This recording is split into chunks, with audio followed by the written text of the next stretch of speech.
Xin chào tất cả các bạn đang có mặt ở trên Zoom ngày hôm nay. Đây là chương trình chúng ta sẽ cùng nói chuyện về sống bởi tinh thần trở về với giản đơn do Thiện Tri Thức và Dòng Sống cùng đứng ra tổ chức. Người khách mời hôm nay chúng ta có một vị khách mời rất là đặc biệt, đó là cô Mukti. Cô Mukti là một thiền sinh rất là lâu năm. Cô đã thực hành thiền 30 năm rồi và đồng thời cô cũng là một giảng viên chính thức chính của Open Sangha. Cô có một vị thầy cũng rất là đặc biệt, đó cũng là người chồng của cô, là Adyashanti. Ông là một trong những thiền sư nổi tiếng của Hoa Kỳ và ông đã có rất là nhiều tác phẩm được yêu thích trên thế giới, được yêu thích ở Mỹ và được dịch ra nhiều thứ tiếng trên thế giới. Quyển Rơi Vào Ân Phúc như các bạn đang nhìn thấy ở đằng sau Hoàng Lan đây, là quyển này là một trong những quyển ra đời đầu tiên của ông và được Oprah Winfrey giới thiệu trong chương trình Super Show của bà ấy. Dạ, và chúng ta sẽ không để các bạn tốn nhiều thời gian hơn nữa. Chúng ta sẽ bắt đầu chương trình với cả cô Mukti luôn. Cô Mukti có một cái quá trình học thiền và một đời sống rất là phong phú. Cô là một người theo đạo Công giáo. Và sau đấy thì cô học thiền, cô biết đến thiền, cô học thiền và cô đồng thời cô cũng có bằng thạc sĩ về y học cổ truyền của Trung Quốc. Cô cũng là một người có chứng chỉ để dạy Hatha Yoga. Cô có rất là nhiều năm kinh nghiệm tương tác với cả các học trò là người phương Tây nữa, về cả thiền tập cũng như là cả về dinh dưỡng. Thành ra các bạn có thể đặt câu hỏi với cô với tất cả những cái gì liên quan đến sự thực hành thiền của mình, đến khí theo kiểu y học của Trung Hoa hay là tập yoga theo kiểu của Ấn Độ, thì các bạn đều có thể đặt câu hỏi với cô. Thì để không không mất nhiều thời gian hơn nữa thì mình xin nhường lời lại cho cô. Cô sẽ nói chuyện với chúng ta khoảng 30 phút, sau đó chúng ta có thể đặt câu hỏi, bất cứ câu hỏi nào mà các bạn quan tâm. Thank you all for joining me, and thank you to the translators for launching Falling into Grace. I have a copy here if anyone wants to ask a specific question from the book as the session progresses. I chose the topic of simplicity for this evening because I feel in the modern age, many people feel their attention is being pulled in many directions, and sometimes life in the modern world seems like it's growing more and more complicated. A lot of people in the modern era, when they think of simplicity, they may think of things like less clutter or more free time or less complexity. But I want to speak about simplicity in a different way this evening. This kind of simplicity that I really want to point to tonight is a simplicity that it's beyond our notions of a simplicity that we want to experience as the experiencer. So I'd like each of you listening now to consider the question, what are you if you don't refer to a thought, to sensation, or to emotion? At first, when you hear a question like this, it might feel like you're caught in a corner.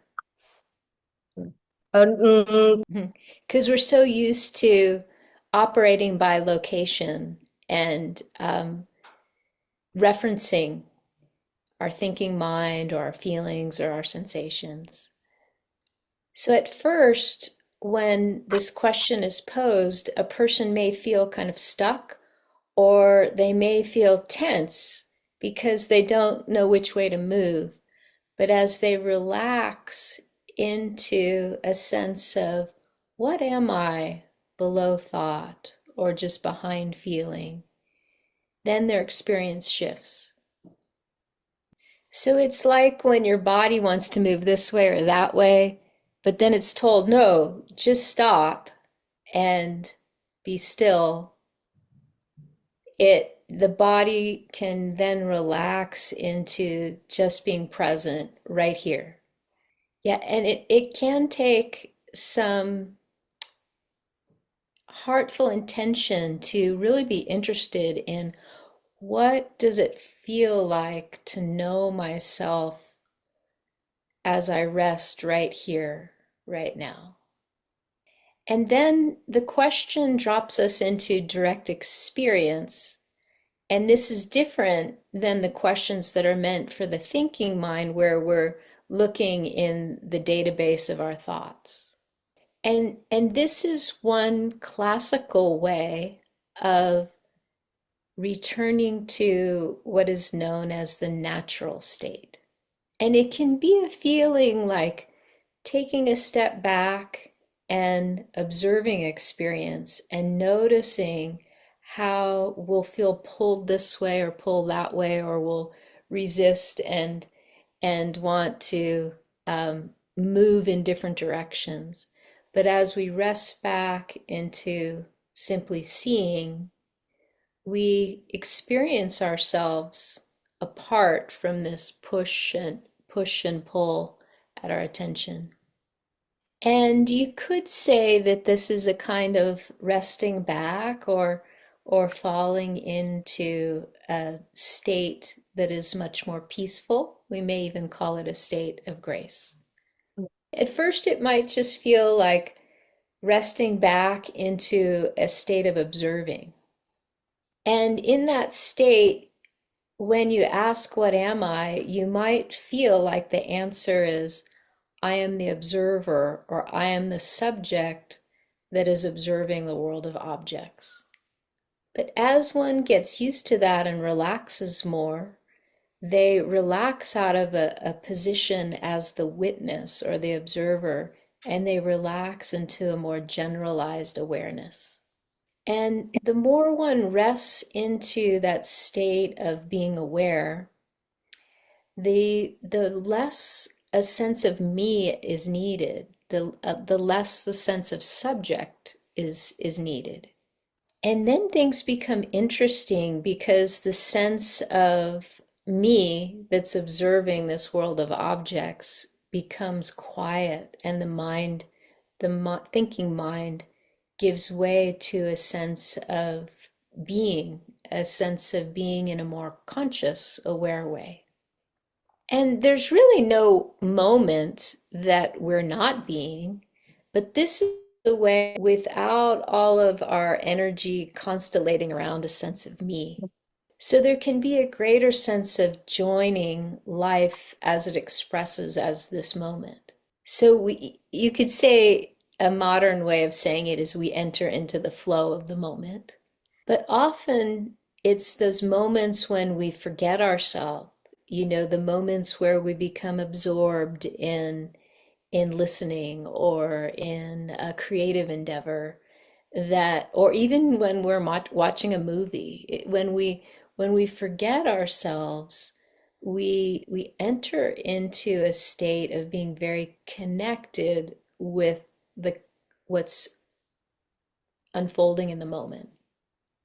But what I'm interested in as a spiritual teacher is, how do we depart from a sense of separate self that is this me that's yearning for connection or yearning for a sense of losing ourself in the moment?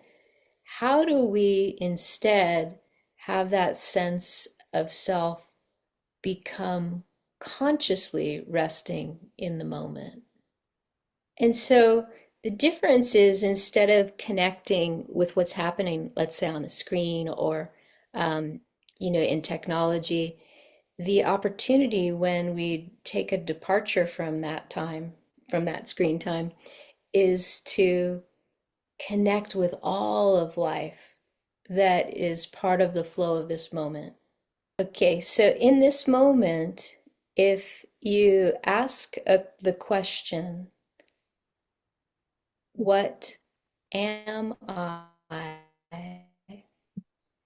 you can try first sitting still, like you're sitting as like a serene mountain lake. And you hold the question, "What am I?" as though it was imbued in a smooth stone. And we're going to drop that question into the lake of our being and just let it carry our attention into the deep quiet. And so the question, as we let it drop into the lake of our being, is what is stillness? And so the opportunity is to let what we sincerely want to know be given or offered into the depth of our person and just let it ripple and carry our attention into. And you can ask the question in different ways. If you ask the question, what am I? The sense of I often gives a person the experience, because as they ask, what am I? The sense of I rests more into simplicity of being. Some people prefer to change up the order of the question and ask, I am what? And that takes people into a sense of mystery. And the reason why one might call that sense of mystery simplicity is because it's beyond words and concepts, or perhaps below words and concepts. And so the simplicity that we might think of in our daily lives, like having less on our to-do list, or, less of a mess in our room, that is one kind of simplicity that we associate with the outer world. And that's important, but also especially important in deep spiritual practice is a return to the sense of simplicity within. Well, often people think of simplicity in terms of what it looks like in their outer life, but in the inner life, this sense of simplicity is what I'm pointing to with these questions. The mysterious thing is when we offer our attention into that sense of deep rest and deep simplicity, the way we know ourselves as the subject of our experience becomes quiet. And when the sense of subject is quiet, the mind becomes more still, and the movement of mind to reference inside and outside ceases. And this often leads to a deep sense of unity with the natural world. And it also gives a sense of intimacy with the present moment. And something mysterious happens where the sense of ourself that would be judging, like, do I like this moment? Do I not like this moment? That also becomes quiet. Now you might wonder, how can this sense of simplicity be brought to bear on my daily life? Because even though we can get a greater and greater sense of rest, stopping, simplicity, so often people think of themselves as a person who has a life that can be more complex. But actually, there's a great paradox that's happening in each moment, where when we sense our natural state, our essence that is inherently simple, we have a shift in our experience. And the shift is from this sense of, I am this person having this complex or chaotic life, and I yearn for simplicity. And instead, we recognize that I am fundamentally spirit that is pure and simple and at peace, having a human experience. So there's this rather well-known phrase in English, which is instead of sensing that I'm a human being that yearns to have an experience of spirit, why not sense I am spirit itself having the experience of being human? Often people are identified with themselves as being a human being wanting to experience spirit. Yeah. And the opportunity is to sense I am spirit itself having this human experience. So this may not be a precisely correct thing to say in English, but what my hope is for this evening is for you to sense that you are the expression of simplicity that experiences complexity.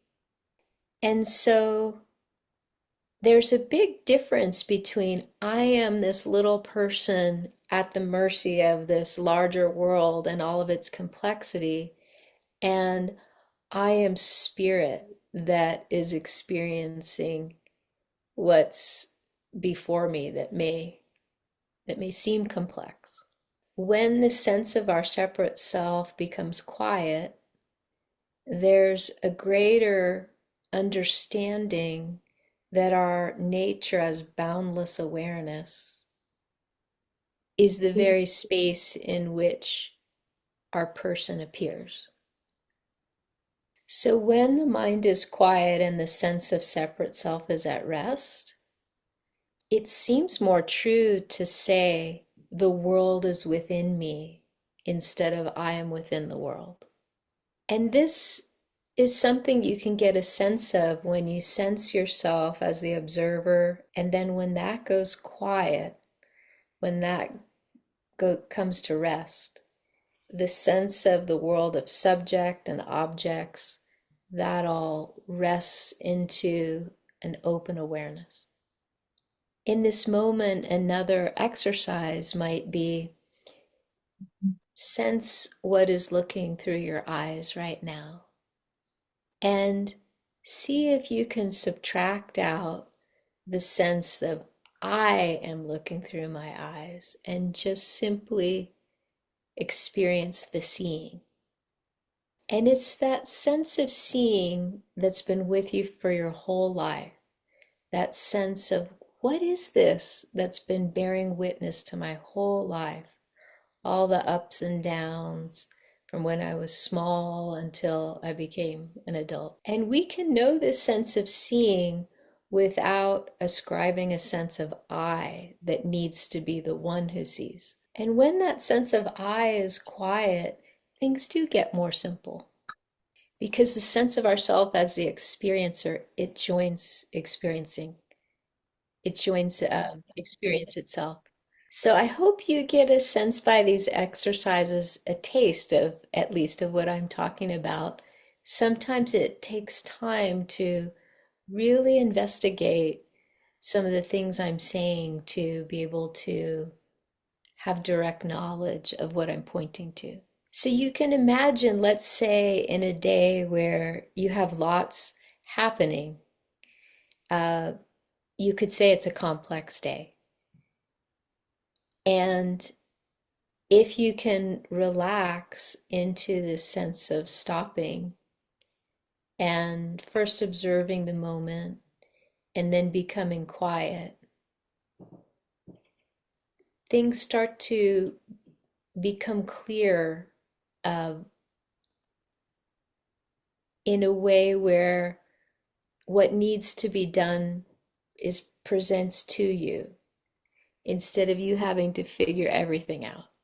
So an exercise amidst a more complex day could be inviting yourself to stop and allowing yourself to take a pause and to not have to know how to figure everything out.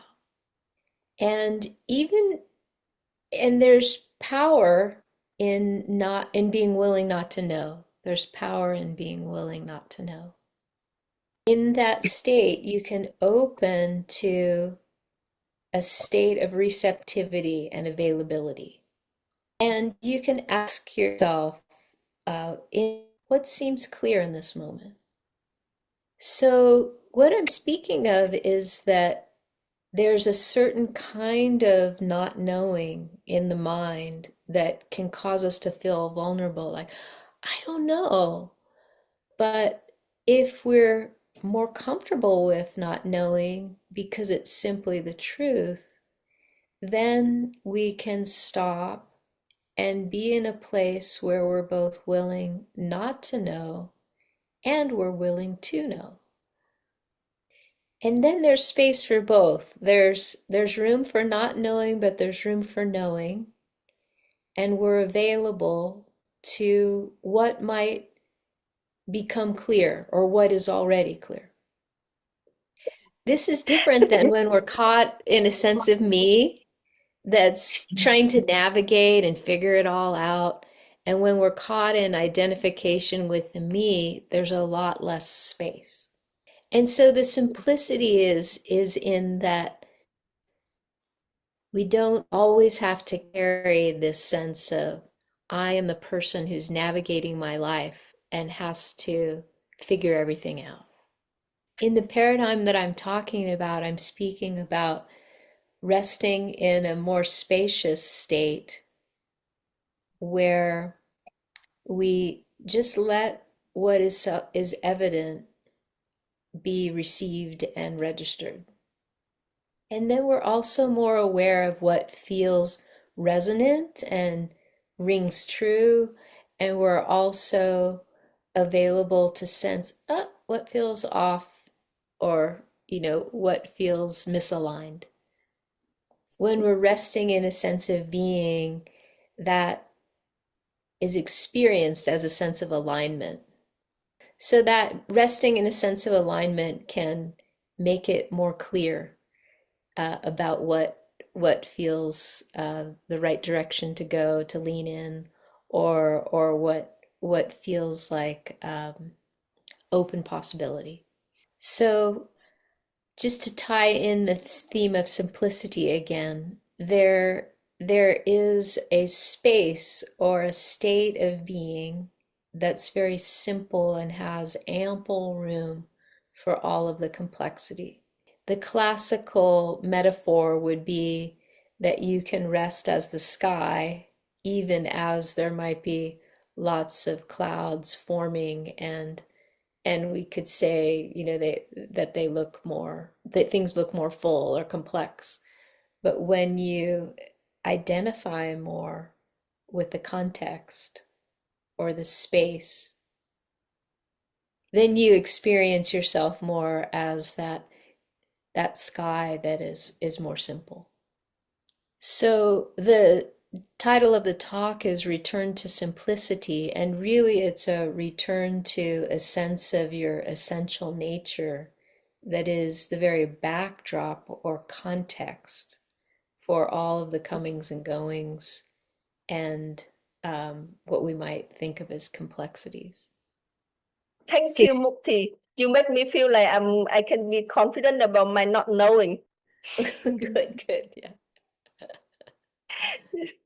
Great. Would you like me to take one of the written questions, or would you like to invite someone on? Dạ, cho Hoàng Lan hỏi là có bạn nào muốn đặt câu hỏi trực tiếp với cô Mukti không ạ? Ờ, mình với cả Bảo Hạnh có thể cố gắng dịch chính xác nhất. Ờ, có thể ạ. Cũng có một số câu hỏi được gửi đến trước thì cũng có thể sử dụng những câu này của các bạn đã đăng ký qua Google Form. Nhưng mà bây giờ Hoàng Lan đang thấy trên này có 52 người tham gia, có bạn nào có muốn đặt câu hỏi trước không? Các bạn có thể giơ tay để cho ban tổ chức mở mic ạ. Chào Lan. Tớ xin phép nói tiếng Việt, sau đó là Lan nhờ Lan với Bảo Hạnh dịch ạ. Ừ. À, Lan nghe rõ mình nói không? rõ rõ. Chào bà Mutti, tôi là Phương Thảo bên sách Thiện Tri Thức và rất là vui khi mà bà đã có một cái buổi thuyết trình rất là hay và đơn giản sáng nay. Và tôi có một câu hỏi tới bà. Tôi có một câu hỏi Rất là vui. vừa nãy bà có nói về cái không biết thì ừm, thì tôi hiểu rằng là cái trạng thái không biết đấy là một cái trạng thái mà nó giống như là cái sự đơn giản vừa nãy bà nói là nó vượt lên trên vấn đề về ngôn từ. Thế nhưng mà để mà có thể đi vào cái trạng thái không biết đó thì trước lúc đấy thì người ta sẽ phải rơi bỏ những cái gì mà người ta biết. Vậy thì khi mà rơi bỏ những cái gì mà người ta biết á thì sẽ rơi vào cái trạng thái không sẽ rơi vào một trạng thái khá là sợ hãi. Bởi vì thông thường ấy là mình tích tập bao nhiêu năm, mình có rất là nhiều hiểu biết, rất là nhiều kinh nghiệm, mà khi đã bị rơi bỏ những cái kinh nghiệm và hiểu biết như vậy thì với cái trạng thái sợ hãi như vậy thì những cái người thực hành cần phải xử lý như thế nào? Tại vì lúc đấy gần như là không có cái gì để dựa vào. Câu hỏi của mình hết rồi ạ. Yes. Well, I'm so glad that Tao asked this question because it will help clarify something very important, which is I'm not suggesting that people let go of what they know in all situations at all times, but to set aside what they know as they enter into a exploration of who they are essentially, in essence. I'm not sure if this was part of the introduction of stating what I teach or what type of teacher I am, but my main pointing is to the non-dual state, which is a state that in which the opposites, like the sense of knowing, not knowing. Now, in the material world, these opposites, we have breath flowing in, flowing out. There's this constant, symphony of the interplay of opposites. But in the pointing to the non-dual state, pointing to a sense so that we can enter into that flow. And it's not so important to me that people try to maintain experiencing opposites. What my interest in is having people realize that a lot of their constructs of their thoughts and the way they spatially orient is on overdrive. It's a lot of much and actually keeps us from a natural state of resting into the flow. So if we think of, let's say, a river flow, and a river might come up against, rocks or fallen trees, and it might start to spin in an eddy, but the river knows its own course because it doesn't find obstructions or issues to be separate than itself. So when one becomes more comfortable with the sense of it's okay to not know, and sometimes we don't know in our minds, and sometimes we don't know in our beings, but there's always a possibility that clarity will present, then we're more available for the knowledge that does present, or we're available to what does become clear. So when we accept that unknowing is part of life, it's just what we would like to know isn't clear yet. We don't always condone it or want it to be that way, but we recognize that it is the way it is. I think that maybe there's a couple different points to make. That one is that There are times when we honestly don't know the way forward. And yet we know that we don't know. And it may not always be comfortable. We may not always like that we don't know. But there's a rightness when we tell the truth.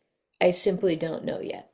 And when we're more comfortable with this atmosphere of not insisting that we know, we're more comfortable with not knowing, and we're also available to be knowing.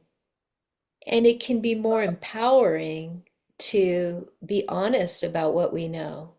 It may be that something's not clear, but it's also possible that it can be clear in a matter of minutes, hours, or days. I would recommend an exercise in that moment, like, oh, I know that I'm not clear yet. What's important is to feel when we state something true, how it feels in the body. Oh, I don't know, and I am available to know when that knowing presents. And then our energy can shift into a greater sense of availability and receptivity as opposed to closing down in fear. And we also know other things in that moment. We might know, oh, I feel uncomfortable.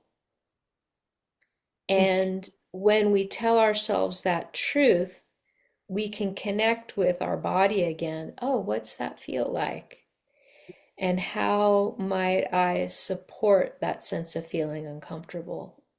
And just by asking the question, we might find ourselves taking a deeper breath or having a sense of distance as we start to observe the sensation of fear in the body. We start to experience our nature as seeing, that's looking at that movement of fear. When we know that we feel uncomfortable Yes. with a situation and Yeah. we feel uncomfortable with not knowing, then we reconnect with what it feels like to feel uncomfortable.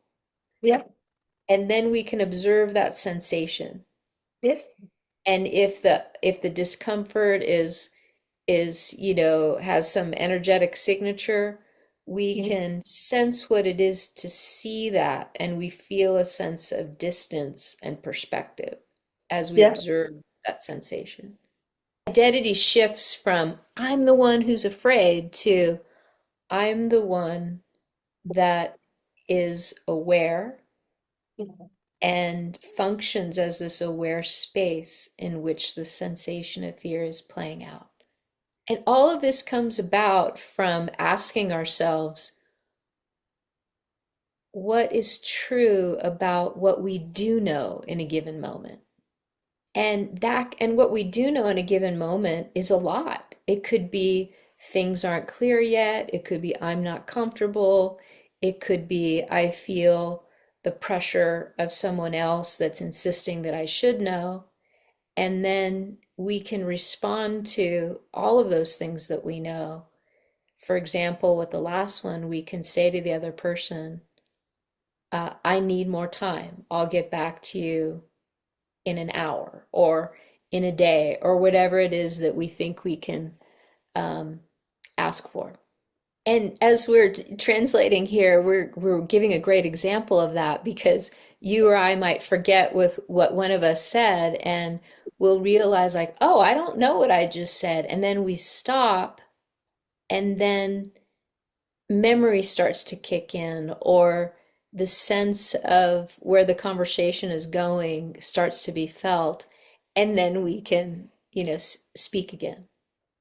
Like when you think about it, it's really a miracle that we can string many thoughts together and have conversations.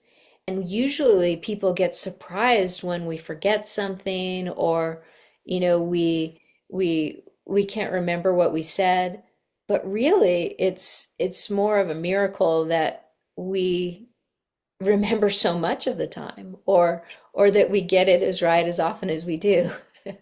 But the human mind or the inner critic, it likes to latch on to like what we get wrong. But really, like it's a miracle. And part of what happens when people rest in meditation out of this sense of separate self is they get a sense of how life is flowing, thoughts are coming, speech is happening, and the person at the center of our experience that usually takes credit or blame for knowing something or not knowing something or being able to remember or not being able to remember, that person at the center that takes credit and blame, that gets quiet when we rest below the sense of me or separate self. Sometimes we remember, sometimes we forget, sometimes we know, sometimes we don't know, and that's just simply life as it is. But it's this narrative that focuses around the sense of me that we need to advocate for or protect, that has this whole narrative that makes things more complicated. I'm supposed to know, or I'm supposed to remember, but really it's simpler. Sometimes memory functions, sometimes it doesn't. Sometimes we know, sometimes we don't. So, what meditation can support is a sense of identity shifting into a sense of being that isn't as attached to the personal narrative. Now, our individual personalities and uniqueness is beautiful and important. And yet, when we become overly identified with the sense of personal to the point where we suffer because we're always, trying to grasp for what we want and push away and resist what we don't want, then we know that that identification with that ego identity or that sense of me is now on overdrive. It's founding itself in unnecessary attachment. So what becomes interesting is, how do we express as individuals and unique souls in ways that don't have to be entangled in a sense of trying to control everything to be what we want and not be what we don't want. And we can look and ask ourselves, what is the sense of the controller within, trying to make happen? Yeah, do we want to be more secure? Do we want to feel more empowered? And how might that sense of security and empowerment come about without holding on so tight? Thảo I'll have to thấy là ask your question. bà có trả lời được câu hỏi của Thảo chưa? Tôi thấy bà trả lời rất hay và rất là sâu. Cảm ơn bà rất nhiều. Okay. We have one question online right now. Great. Yeah. Câu hỏi là mục đích của cuộc đời là gì nếu Yeah. mọi thứ đều là sự sắp đặt của ân phúc? I think the sense of purpose is found in each moment. So my purpose right now is to be here with you, all of you, and to listen to what your questions are, but also to listen within to sense what wants to be spoken. Yeah. I think often the topic of purpose is contemplated in the thinking mind, and my interest is in helping people connect with what does it feel to engage life in a purposeful way? How does that register in one's heart, in one's body? So this may be a kind of seemingly childish analogy, but if you were to, look at a tree and sense what's the purpose of the tree doesn't ask itself, what is my purpose? It simply follows its nature to root down into the earth and reach out its branches and reach towards the sky for the sun and the rain. But it doesn't ask, what is my purpose, because it's so deeply expressing its natural state. One of my spiritual teachers, Adyashanti, who's also my husband, he would say, before you go about asking yourself, how do I live my life? What is the purpose of my life? Why not stop and ask, who is it that's living this life? And when we rest into our essence and sense, what is this aware consciousness that's animating our form, that is this boundless aware space in which life is expressing, then we start to shift our relationship to this question of purpose.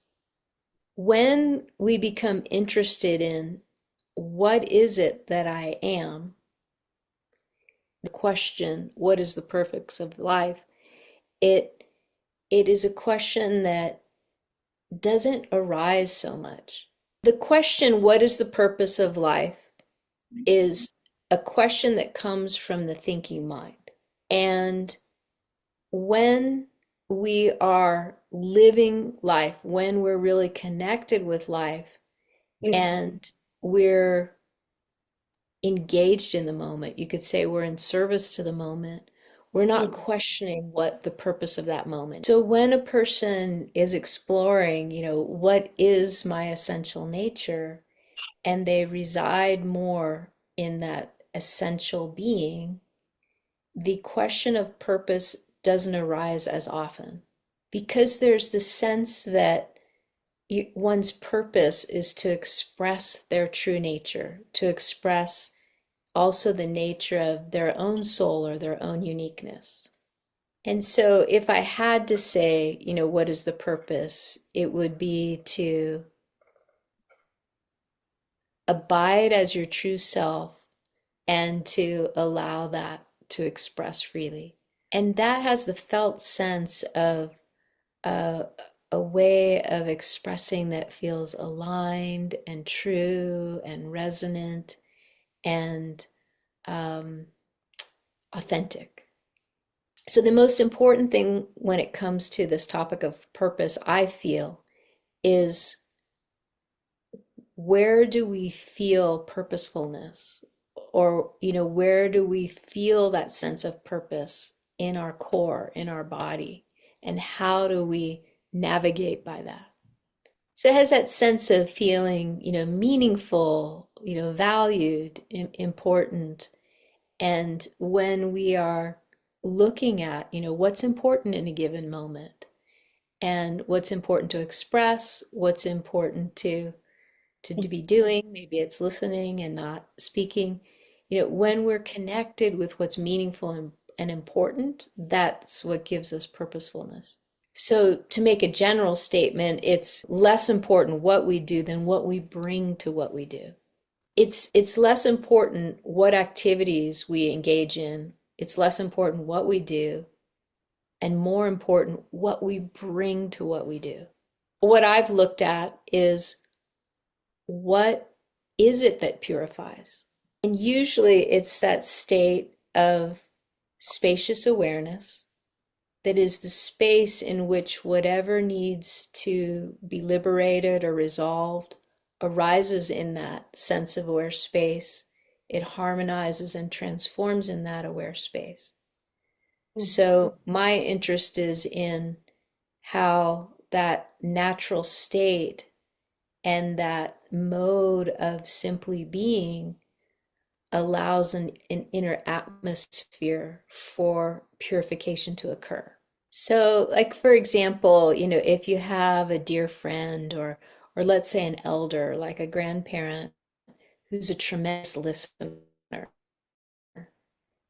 and you bring some burden or some trouble and you tell them about it, and they beautifully, lovingly listen, a lot of times that burden gets freed up, it becomes lighter, it starts to resolve itself. That elder, they may not even say a word, but the quality of their presence, the quality of their listening, and their ability to rest comfortably in being and allow you to be exactly as you are and to be going whatever you're going through, that's what transforms your karma in that moment. So expressing that easeful sense of presence is a byproduct of abiding in the natural state. Also, what can happen is as one relaxes below the sense of identity as the separate self, the more they relax into that or rest into that sense of, the less personhood is there for karma to stick to. Câu hỏi tiếp theo là từ bạn Linh An. Trong cuộc sống hiện tại, có nhiều thứ cần lo toan gánh vác, cần chúng ta phải suy nghĩ và quyết định. Vậy làm sao để tôi có thể tập cách suy nghĩ nhẹ nhàng, tích cực và làm đơn giản hóa mọi thứ? Nhiều khi suy nghĩ phức tạp khiến tôi mệt mỏi, hoài nghi, và tệ hơn là tôi tin những suy nghĩ đó là thật. What I would recommend is that you spend time in quiet and allow your system to settle. And when you spend time in quiet and allow your system to settle, that will affect the moments of your day. It could be that at first you don't feel that quiet during your day, but the more you give yourself to meditation, to being quiet, even during the day, asking yourself, is peace present? What is rest? How might I sense simplicity? What is clear in this moment? You know, you can ask yourselves a lot of questions during the day that just guide your person back to this sense of receptivity, the sense of pausing, stopping, and being available to a sense of a different way of being. We could say, you know, how spirit might move you in a situation. So taking time outside of work to meditate and be quiet can help bring that quiet into your day, even if you need to think. You'll get more used to switching from having the mind be quiet and then engaging the mind and having the mind be productive. You get used to switching back and forth, but it can take time. And also building those moments of pause and quiet during the day. You might sense like, oh my gosh, everything's getting so complicated, and just see if you can't rest back, down, and in, and see if you have a different perspective. It's difficult to have a sense of being able to set down your burdens, even for a moment, unless you have a sense of context. And so when you take time to stop and sit and become more open and available to the peace that's available in the moment, then you have this realm of peace, or this atmosphere of peace, that you can rest your burdens into. There also can be such a sense of like, I need to figure this out, or I need to resolve what's happening. And you might think that, maybe your boss thinks that, but at another level, the question is how might this scenario or situation resolve? You don't have to hold so tightly as the one who needs to resolve it, but rest back and see if you can open to an open question. How might this situation resolve itself? Which way is life going? You know, how do I, kind of read the situation? So Okay. we move to the next question. Could I answer one question that was written in? I think Yeah. it's just such an important question. When returning to simplicity, many encounter a disorienting emptiness. What points of guidance can you offer to help them during this period of development. I think the most valuable thing that I've heard Adya say about this is that when we feel disoriented, we start to try to orient, we start to try to grasp for any reference point possible. And when you notice you're trying to grasp, just see if you can resist grasping. When we encounter emptiness, the paradigm starts to shift from how do I navigate life and find my way to this or that? And instead, we rest back and just let life appear to us and let us know what we need to pay attention to. So when you stop, you let things become clear, and usually they look like, oh, this feels right and this feels off, or this feels true and resonant, and this feels disempowering or out of alignment. It's kind of like if this was a person and I just said, okay, just sit still, then life around this would have this lean this way or that way. And in this new paradigm, you just sense for which way things are leaning. After a person encounters emptiness, if they just stop and sit instead of trying to orient, if they stop and they sense it, they'll feel, oh, life is orienting me this way, or life is orienting me that way. And so the way forward becomes self-evident. Yeah. So it's all about sort of letting things come to you more. And that can be whether a person has had a realization of emptiness or not. There's this opportunity to rest back and down into oneself that gives a different, this perspective that I'm talking about. Yeah.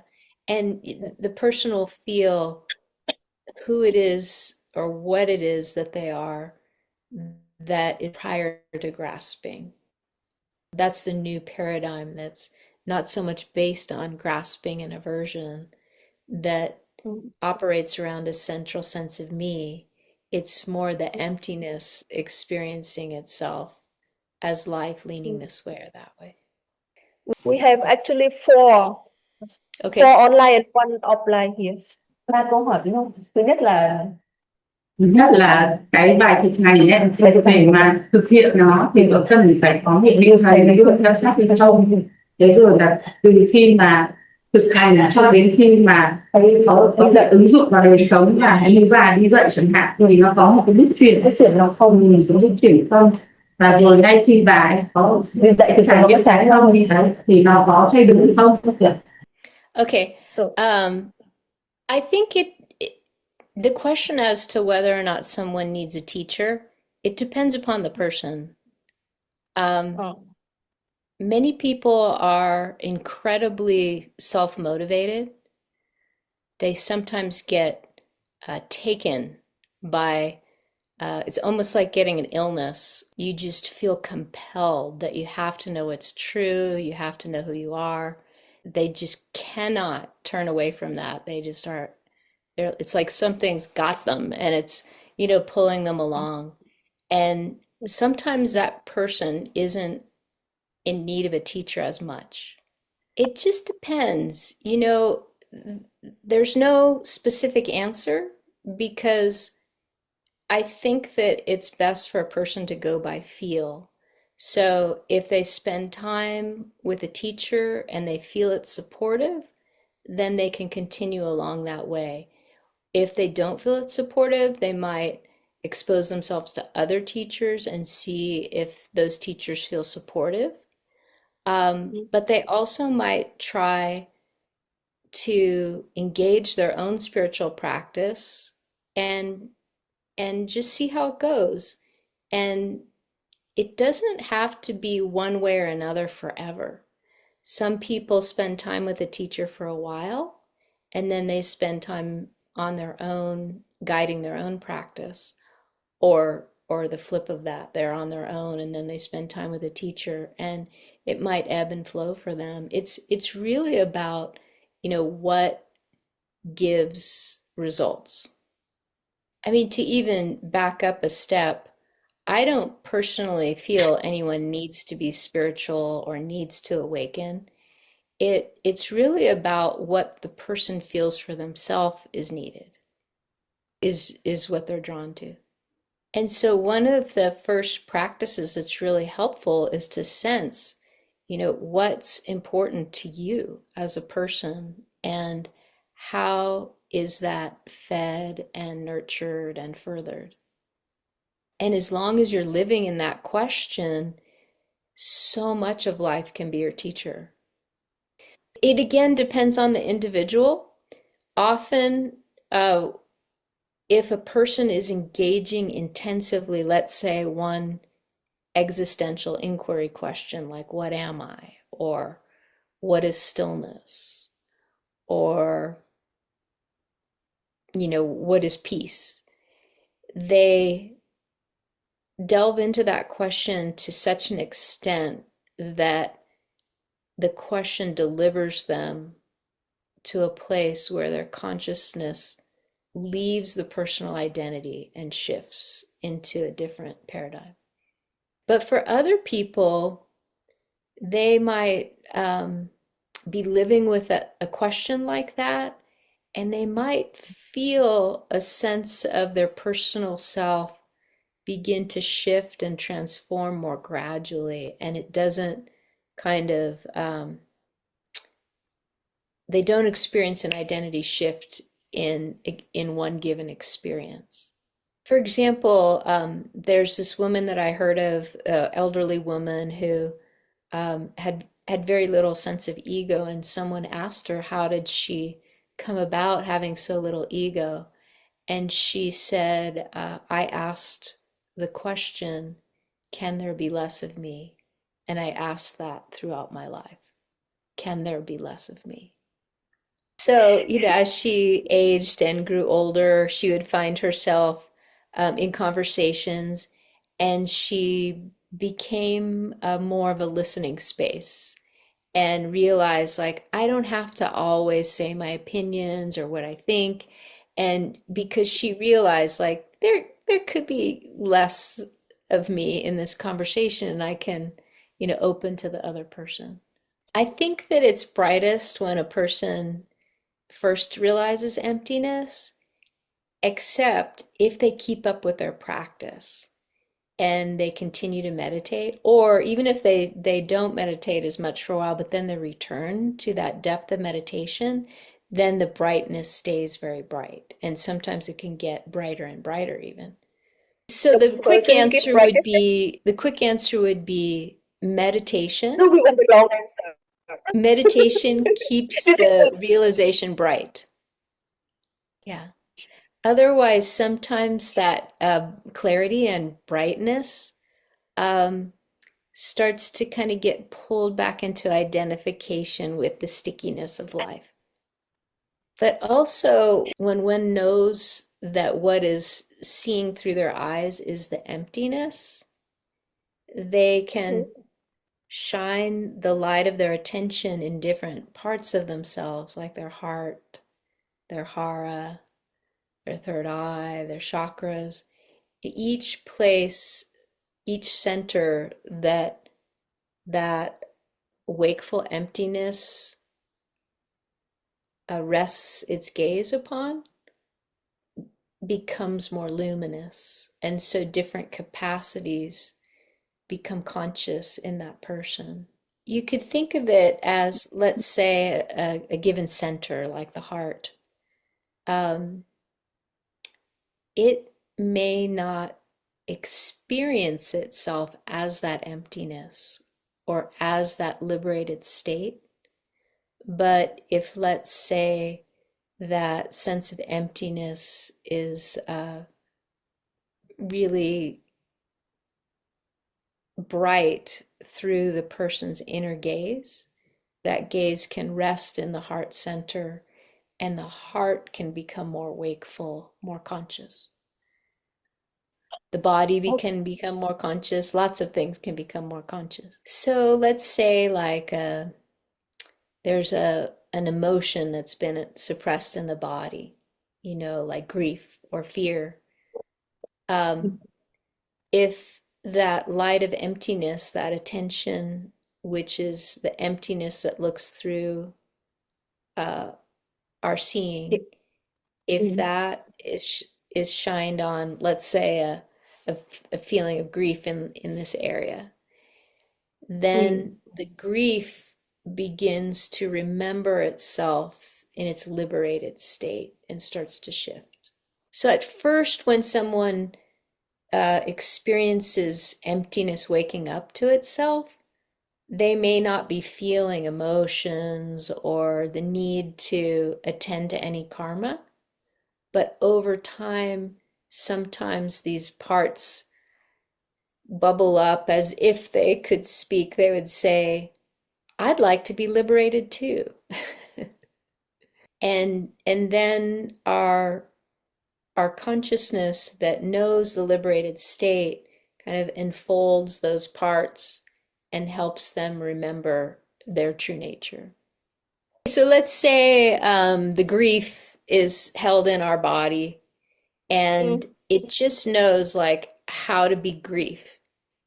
Yes. But if it then senses, oh, there's all this aware space and presence surrounding me, and we are attending to that grief, the grief starts to remember what it was before it became grief. So it starts to remember its liberated nature before it became grief. And so it becomes empty of grief. So one more question. Câu này là trong sách còn nói tới giai đoạn ngài Adyashanti đi tới tận cùng của sự cố gắng thì ông buông và rơi vào ân phúc, một tình yêu không điều kiện, một trí tuệ vô tận. Trong sách cũng nói về ân phúc đó không chỉ dễ chịu, không chỉ có dễ chịu, đó có thể là một thử thách rất khó khăn. Tôi muốn nhờ bà làm rõ về ân phúc đó, nằm ở ngoài hay ở trong hay chính là chúng ta, đó có phải là ai đó ban ân phúc hay chẳng có ai? Xin cảm ơn. Thank you, Lon. When the mind that references location, like outside and inside, when that's still, there's a seeing that what's outside of ourself and inside of ourself is like an interpretation of the moment. So in this person's question, they're trying to locate grace inside or outside.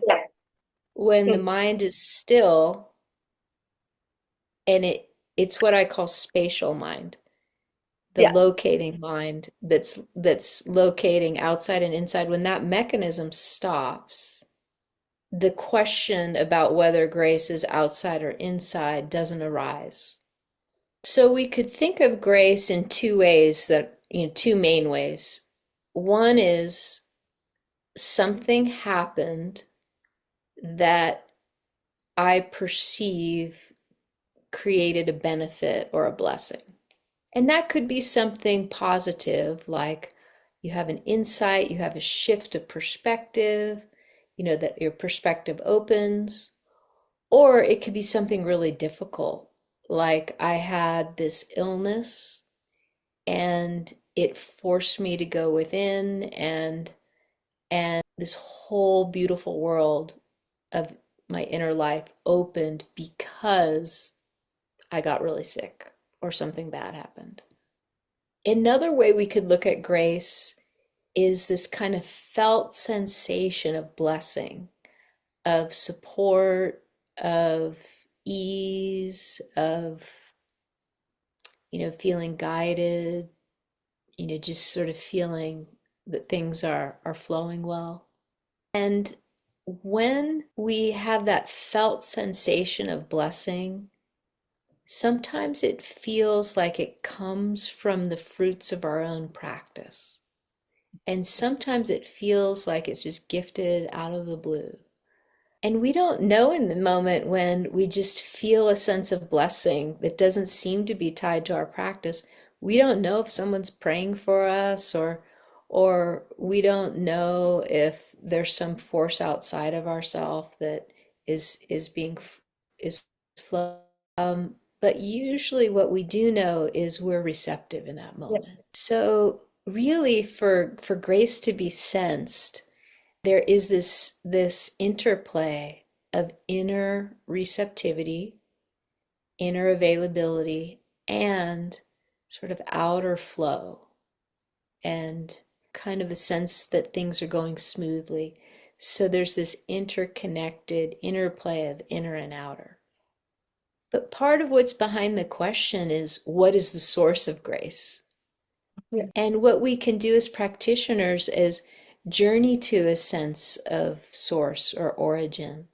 When we have a sense of yearning, like I want this, we can rest back to see where the yearning arises from, for example. Or we can feel like I'm this person navigating, driving my life, and I need to get somewhere.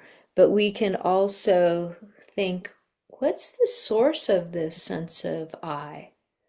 What is this sense of I am? And when we return to that sense of source, we return to the well fount, or what's sometimes called the Godhead of grace.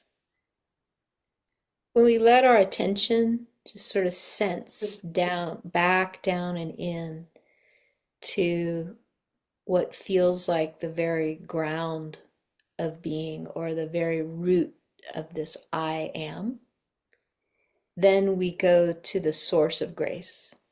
And so when we let our consciousness or our attention rest in what's sometimes called the ground of being, the more we feel grace informing our experience and the flow of our lives. This is my experience and the experience of others I've talked to. Okay, thank you all. Thank you all for coming. There's a It's lot very of the interesting. questions that you sent are actually answered in this book. Okay, sounds good. Thank you Bye-bye. Shimasmati. Cảm ơn các bạn rất là nhiều. Cảm ơn Thiện Tri Thức và Dòng Sống đã cùng tổ chức chương trình này. Cảm ơn các bạn đã cùng tham gia chương trình cho đến tận phút cuối cùng. Chúc các bạn một ngày thứ Bảy Okay, cuối tuần bye-bye. vui vẻ. Bye bye. Bye bye. Xin chào.